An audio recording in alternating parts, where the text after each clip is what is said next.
Welcome to my channel Future Guide Rishikesh.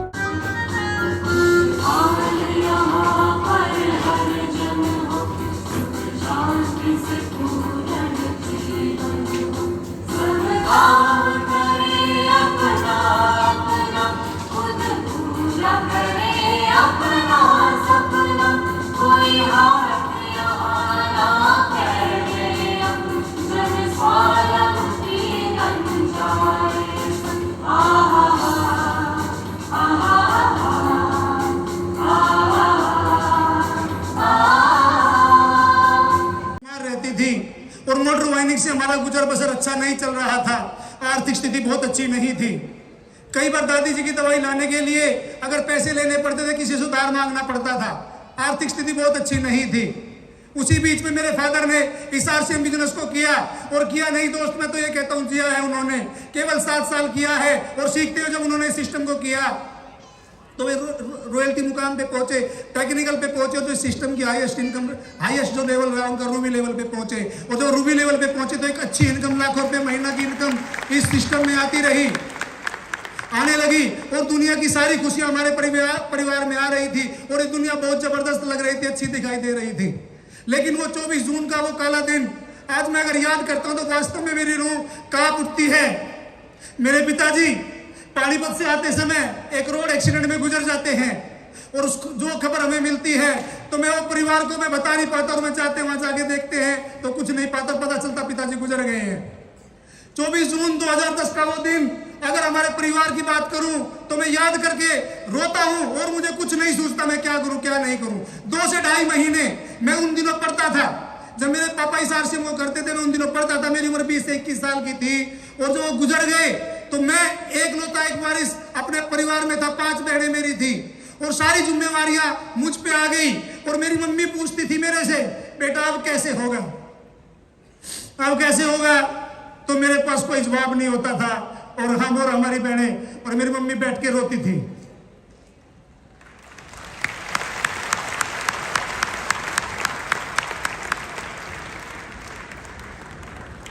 केवल रोते थे बैठ करके, कुछ नहीं समझ आता था क्या होगा कैसे चलेगा।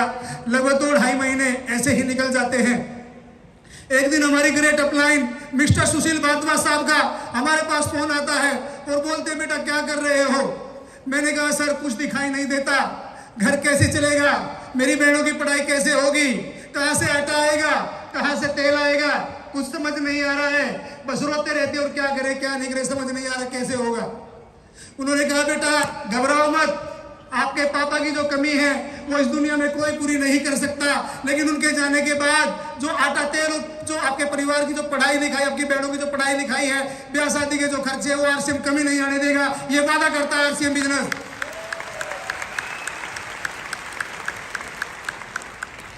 और तुम्हारे पापा कुछ ऐसा काम करके गए हैं कि अब भी लाखों रुपए महीना की इनकम आप लोगों के बैंक अकाउंट में आ रही है। जब उन्होंने ऐसा कहा तो भी विश्वास नहीं हुआ, लगता ऐसा कुछ हो सकता होगा, ऐसा बिलीव नहीं था। और ये बात मैंने अपनी मम्मी से जाके कही कि आज तो सर का फोन आया था, और वो बोलते थे कि आपके अकाउंट में भी लाखों रुपए महीना की इनकम आ रही है, क्या कुछ ऐसा हो सकता है मम्मी जी?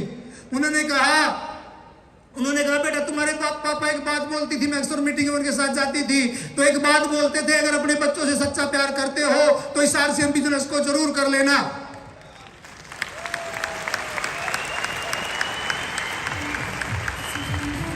इस आरसीएम को जरूर कर लेना।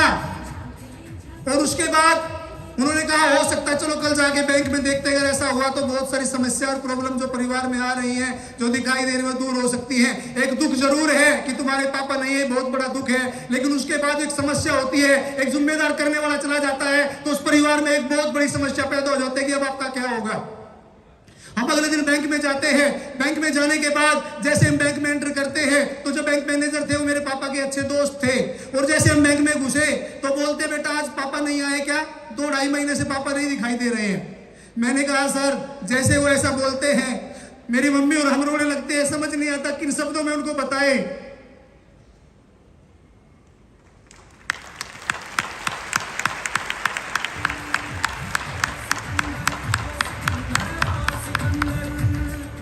फिर वो लोग हमें चुप कराते हैं, पानी पिलाते हैं, और बेटा बोलते हैं कि जो होना था, जो भगवान को मंजूर है वो हो गया है, लेकिन अब हम तुम्हारी क्या मदद कर सकते हैं। हम पानी पीते हैं, उसके बाद बोलते हैं सर एक बार हमें ये बता दीजिए कि हमारे सीनियर साथी बताते हैं कि अब भी लाख रुपए महीना की अर्निंग आपके अकाउंट में आ रही है, क्या पैसा अब भी सच में आ रहा है। तो वो अकाउंट चेक करते हैं और अकाउंट चेक करने के बाद बोलते हैं हाँ बेटा अब भी तुम्हारे पापा के जाने के बाद लगभग 7 से 8 लाख रुपया बैंक अकाउंट में आ चुका है।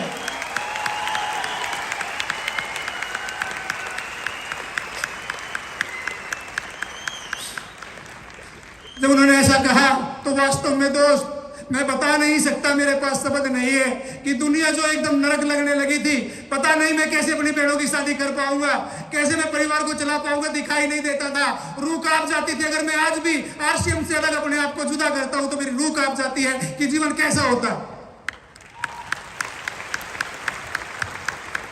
और उसी की बदौलत मेरी आज 4 बहनें, उनमें से एक बहन की मैंने शादी की है, उसके बाद मेरी 3 बहनें आज एमए और बीएड करके बीए करके, 2 बहनें मेरी आज हरियाणा सरकार में गवर्नमेंट जॉब में है, सेवाएं दे रही हैं।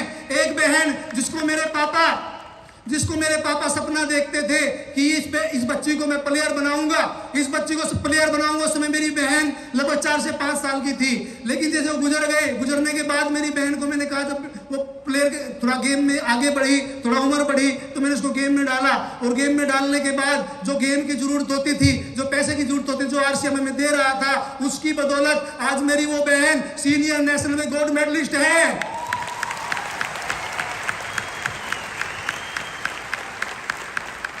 सीनियर नेशनल में गोल्ड मेडलिस्ट है और अपने वेट में इंडिया के अंदर एक रिकॉर्ड बनाया हुआ है, 10 किलो ज्यादा उसने उसमें उठाया है, 10 किलो ज्यादा उठा के अपना रिकॉर्ड बनाया हुआ है और एशिया में सिलेक्शन हो चुका है और आज वो रेलवे में सीनियर टीडी की पोस्ट में अपनी सेवाएं दे रही है।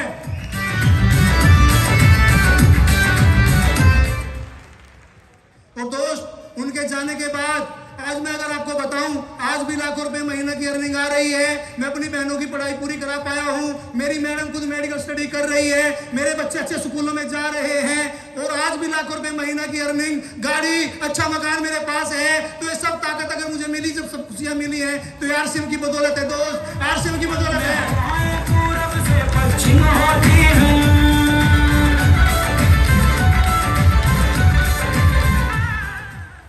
और वो शब्द जो मुझे मेरे पिताजी के जाने के बाद याद आते हैं और समझ आते हैं, उस समय समझ नहीं आई थी कि इन शब्दों की वैल्यू क्या है। क्योंकि आपके परिवार में जो बच्चे हैं, जब आप अपने बच्चों को समझाते हैं या उन्हें कुछ बताने की कोशिश करते हैं तो बच्चे समझते नहीं है, क्योंकि उन्हें दुनियादारी का ज्ञान नहीं होता। क्या उन शब्दों की वैल्यू है, क्या वो शब्द हैं, उनकी समझ उनके जाने के बाद आती है। मुझे भी समझ में आई जब वो बोलते थे अगर आप अपने बच्चों से सच्चा प्यार करते हैं तो आरसीएम को जरूर कर लेना। मैं भी आप लोगों से वही बात कहता हूं, अगर आप अपने बच्चों से सच्चा प्यार करते हैं और कुछ करके जाना चाहते हैं तो इस आरसीएम को जरूर कर लेना दोस्त। बहुत बहुत धन्यवाद।